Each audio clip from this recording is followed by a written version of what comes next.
Ahojte tu Jaro.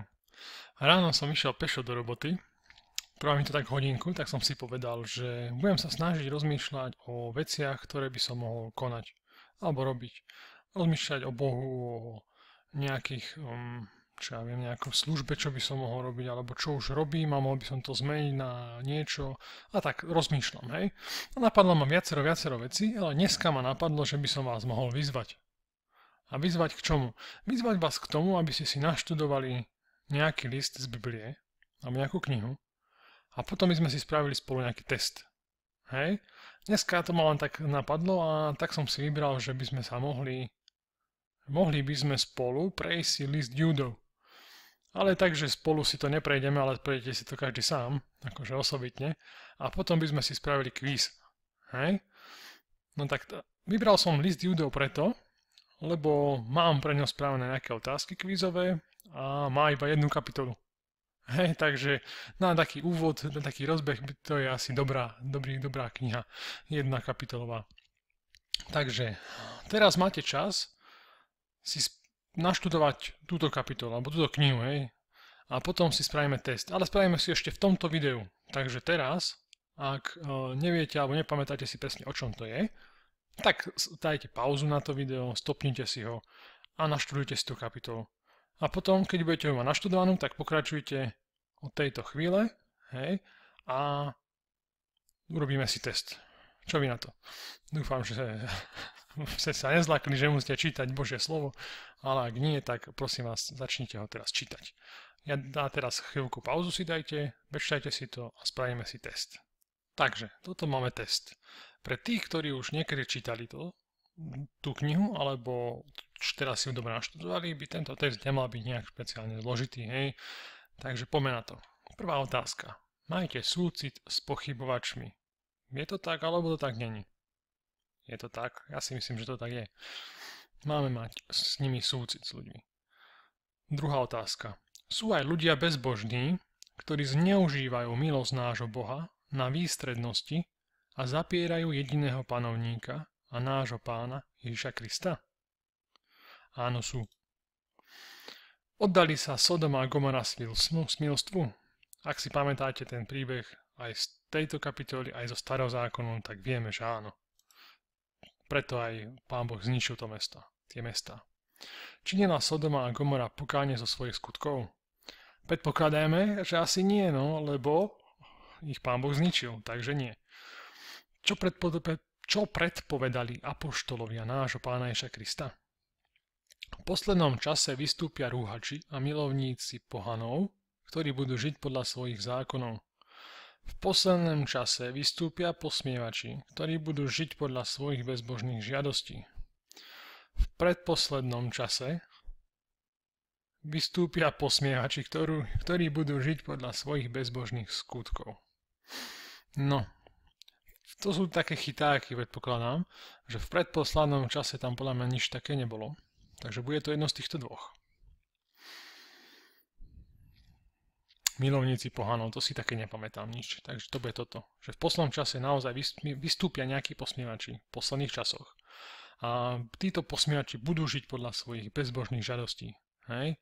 Majú iba žiadosti tela. To je, môžete vidieť aj teraz v tomto svete, že proste sú žiadosti tela. Áno, všetci máme nejaké túžby, žiadosti, ale je to bez Boha. Hej? A keď je to bez Boha, tak to nemôže nikdy dopadnúť dobre. Ďalej. 6. Drží Boh anielov, ktorí si neuchránili svoje pánstvo, ale opustili vlastný príbytok v nebi pre súd veľkého dňa?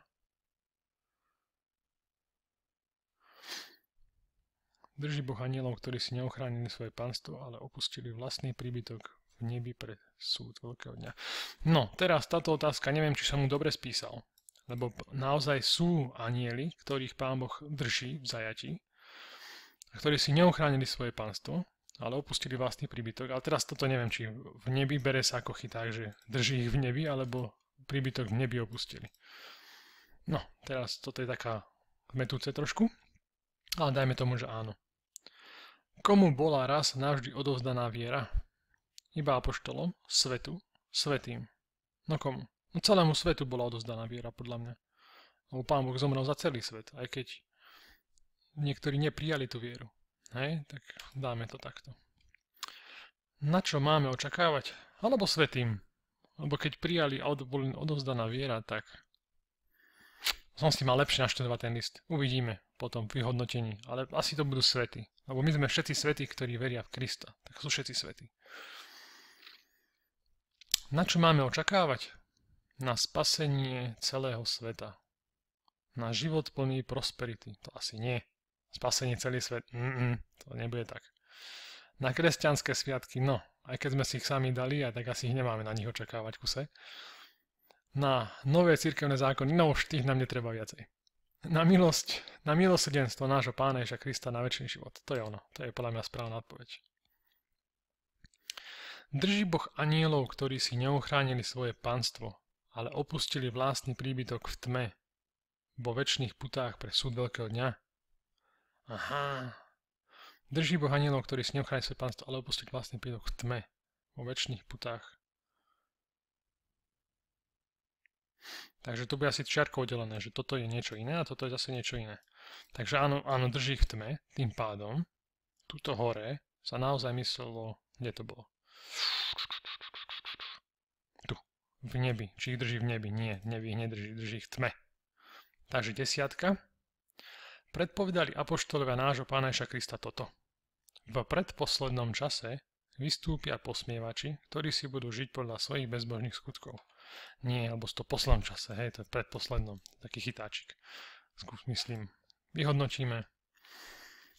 Čo máme zle? No, mám jednu zle z 10, presne tu, čo som si myslel, že komu bola odozdaná viera. Nebola odozdaná svietu, lebo naozaj, vieru môže prijať každý, komu Pán Boh dá, hej, a Pán Boh dal svätým.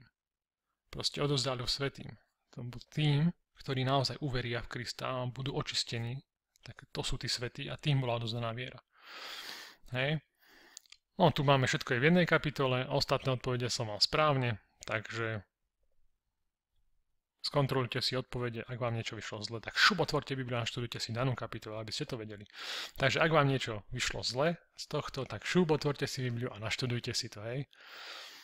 Tak to bolo pre dnesok všetko a ja vás prosím, aby ste mi dali do komentárov pod toto video dať vedieť, že čo si o to myslíte, či sa vám to páčil ten test, a ako ste dopadli, koľko správnych odpovedí ste mali, a aby sme sa vedeli tak porovnať a pozdieľať trošku. Takže buďte požehnaní, čaute.